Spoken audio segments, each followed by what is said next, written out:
અહીંયા ભગવાન કૃષ્ણ અને રૂક્ષ્મણીના વિવાહ થયા પછી ભાગવતમાં શનકાદિક મુનિ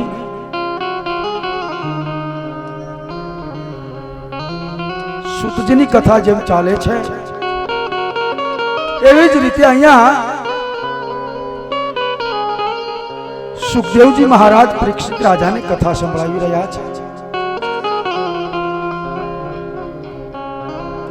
12મા સ્કંદની કથાની શરૂઆત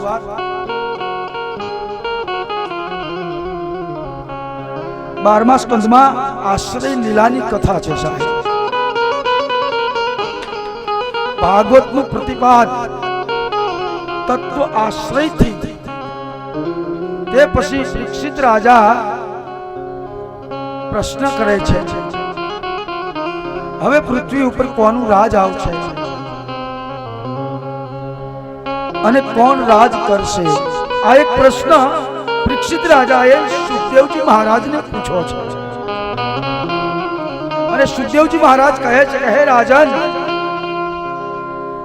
જરાસંધના પિતા વૃષ્ણના વંશમાં છેલ્લો રાજા થશે પુરીજન્ય, અને તેના મંત્રીનું નામ હશે શુક્ન। તે પોતાના સ્વામીને મારી પોતાનો પુત્ર પ્રદ્યુમ્નને ગાદી ઉપર બેસાડશે અને પછી આ ભારત ખંડમાં નંદ, ચંદ્રગુપ્ત વગેરે રાજાઓ થશે અને પછી અશોક નામનો રાજા થશે અને રાજ કરશે। ત્યાર પછી 8 યવન અને 10 ગોરા રાજા આવી અને રાજને પડાવી લેશે।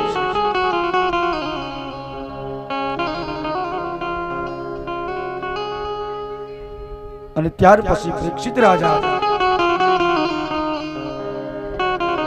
સુખદેવજી મહારાજ પરીક્ષિત રાજાને કહે છે કે હે રાજા, કળિયુગના દોષો અને ગુણો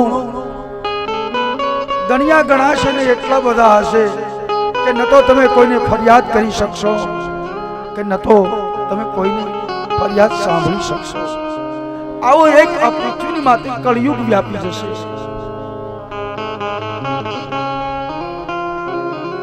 કળિયુગ આખો દોષથી ભરાયેલો હશે અને કેવલ કળિયુગમાં જેને કૃષ્ણ રામનું ભજન કર્યું હશે એ જીવનો જ ઉદ્ધાર થશે।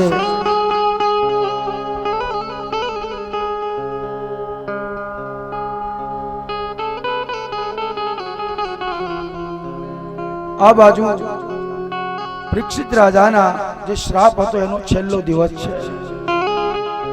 જ્યારે કોઈ પણ માણસનું મૃત્યુનો છેલ્લો દિવસ હોય ને સાહેબ, ત્યારે એ પરમાત્માનું ધ્યાન કરતો હોય છે અને જો છેલ્લી ક્ષણોમાં તમારે પરમાત્માનું ધ્યાન કરવાનું હશે, પરમાત્માને યાદ કર્યા હશે ને, આખી જિંદગીમાં ક્યારેય નહીં કર્યા હોય તો એ વાંધો નહીં, પણ જ્યારે તમારી અંતિમ ઘડી હશે, તમારું મૃત્યુ નજીક હશે અને કદાચ જો તમે ઈશ્વરને યાદ કરશો, પરમાત્માને યાદ કરશો, તો પણ પરમાત્મા ભગવાન પોતાના સ્વરૂપમાં તમને સ્થાન આપશે। આવું સુખદેવજી મહારાજ પરીક્ષિત રાજાને કહે છે। સુખદેવજી મહારાજ કહે છે કે હે રાજન, જન્મ અને મરણ એ બે શરીરના ધર્મ રહેલા છે। આ જગતમાં નથી આપણે જન્મતા કે નથી આપણે મરતા, કારણ કે ગીતાજી અંદર ભગવાન કૃષ્ણે કીધું છે કે આત્મા એ તો અજર અમર છે। અગ્નિ બાળે નહીં, પવન સૂકવે નહીં, પાણી પલાળે નહીં, એવો આ ભીતરની અંદર રહેલો આત્મા અમર છે। આત્મા નથી તો જન્મતો કે નથી એનું મૃત્યુ થતું સાહેબ। મૃત્યુ પણ શરીરનું થાય છે અને જન્મ લઈને શરીર આવે છે, એટલે શરીર જન્મ લઈને આવ્યું છે તો સળગાવવાનું પણ શરીરને જ રહે છે, દફનાવવાનું પણ શરીરને જ રહે છે। તો આ જગતમાં મારા અને તમારા આત્મા અમર છે, એ ક્યારેય મરતા નથી, માત્ર શરીર જન્મે છે।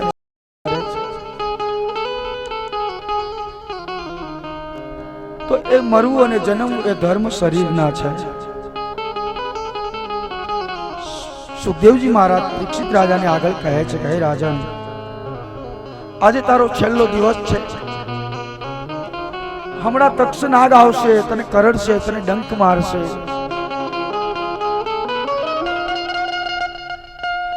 અને તારા શરીરમાં બળતરા પડશે.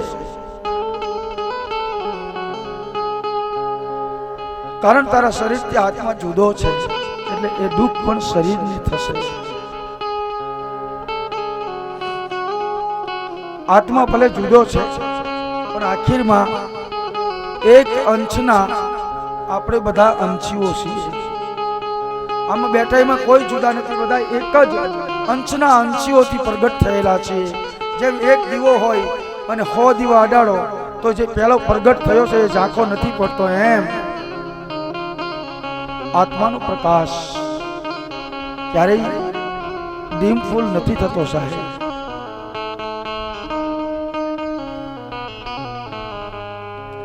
ત્યાર પછી સુખદેવજી મહારાજ પરીક્ષિત રાજાને વ્યાપક બ્રહ્મનો અભ્યાસ કરાવે છે. વ્યાપક બ્રહ્મના દર્શન કરાયા છે. અને જ્યારથી પરીક્ષિત રાજાએ વ્યાપક બ્રહ્મના દર્શન કર્યા છે ને, ત્યારથી પરીક્ષિત રાજા નિર્ભય બન્યા છે. જ્યારે આ જીવને વ્યાપક બ્રહ્મ સમજાઈ જાય છે, ત્યારે આ જીવ નિર્ભયતા પ્રાપ્ત કરે છે. નિર્ભયતાનો અર્થ થાય છે કે પછી આ જીવને મૃત્યુનો ડર લાગતો નથી. આમે તમે જોવો ને તો આપણને ડર શેનો છે? મરવાનો. અત્યારે આપણે કથા સાંભળવી છે, કથા ચાલુ છે, પણ ધરતી કપનો આંસકો આવ્યો હોય તો આમાં હાર પહેરાવો ઉભા રહે ખરા? હે ના ના, કોઈને કોઈ ઉભું ગઢમાં લેવાય ઉભા રહે ખરા? હમણાં આંસકો આવે લે તો આપણને એક જ વાતનો ડર છે, મૃત્યુનો. કોઈ સંતો મળે, કોઈ સદગુરુ મળે સાહેબ, તો તમને નિર્ભયતા પ્રાપ્ત કરાવી આપે. અને નિર્ભયતા પ્રાપ્ત થયા પછી આપણને ડર રહેતો નથી. શ્રીમદ ભાગવત સાંભળ્યું 7 દિવસ, અને એ 7 દિવસ શ્રીમદ ભાગવત તમે જે સાંભળ્યું છે ભાવથી, પ્રેમથી, દિલથી, તો એનું ફળ શું? તો ભાગવતનું પહેલું જ ફળ છે નિર્ભયતા. ભાગવત ગ્રંથ તમને જીવતા નહીં શીખવાડે, ભાગવત ગ્રંથ તમને મરતા શીખવાડે છે. રામાયણ આપણને જીવતા શીખવાડે છે, પણ ભાગવત તો આપણને આપણું મૃત્યુ સુધારવા મરતા શીખવાડે છે. તો ભાગવત જેને સાંભળ્યું છે એને પહેલું ફળ મળે છે નિર્ભયતા. બીજું ફળ મળે છે નિસંદેહ. એને કોઈ જાતનો સંદેહ પ્રગટ નહીં થાય, નિસંદેહ બનશે. ત્રીજું ફળ મળે છે પોતાના હૃદય કમળમાં પ્રભુનો સાક્ષાત વાસ થાય છે.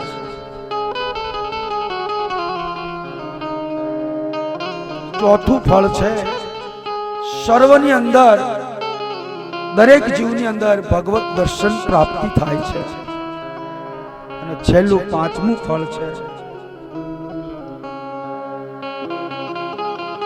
આખી જગતનો પ્રેમ તમને પ્રાપ્ત થાય છે. હે પરીક્ષિત, આ 7 દિવસ સુધી તે ભાગવત સાંભળી છે, તો 7 દિવસ તે જે ભાગવત સાંભળી એના આ 5 પ્રકારના ફળ પ્રાપ્ત થાય છે. 5મો અને 6થો સ્કંદ સાંભળી અને ભગવાને માત્ર 2 ચરણના દર્શન આપ્યા છે, પણ 12મો સ્કંદ પૂરો થતા પરીક્ષિત રાજાને વ્યાપક બ્રહ્મનો અનુભવ થયો છે. સુખદેવજી મહારાજ કહે છે કે હે રાજન, તું કૃતાર્થ થયો. હે રાજા, તારા લીધે મને પણ કૃષ્ણની કથા કરવાનો અવસર મળ્યો. જેમ કથા સાંભળી અને તમે બધા પાવન થયા, એમ માતાજી આવડું મોટું આયોજન કરી આપણને બધાને પાવન કર્યા અને દર વર્ષે આવું આયોજન કરે છે, પણ આજે આપણે પાવન થયા. પણ આ એક મહેનત એ છે કે આવું કરતા કરતા કોઈ જીવને જો ભક્તિ લાગી જાય તો એનું જીવનનું કલ્યાણ થઈ જાય અને કરેલી બંદગીનું કલ્યાણ થઈ જાય સાહેબ. તો એને કથા કરાવી. એ કથા નિમિત્તે 7 દિવસ મને પણ ભગવાનના ગુણગાન ગાવાનો અવસર સુદામડા ગામના આંગણે મળ્યો અને તમને બધાને ભગવાનની લીલા, ભગવાનની ભક્તિ, જ્ઞાન, વૈરાગ્ય આ બધી વાતો સાંભળવા મળી છે. તો જેમ પરીક્ષિત રાજાનું ભાગવતમાં કલ્યાણ થયું છે 7 દિવસમાં, એમ વ્યાસપીઠથી હું પણ આશીર્વાદ આપું છું કે આપના બધાયનું ભગવાન કૃષ્ણ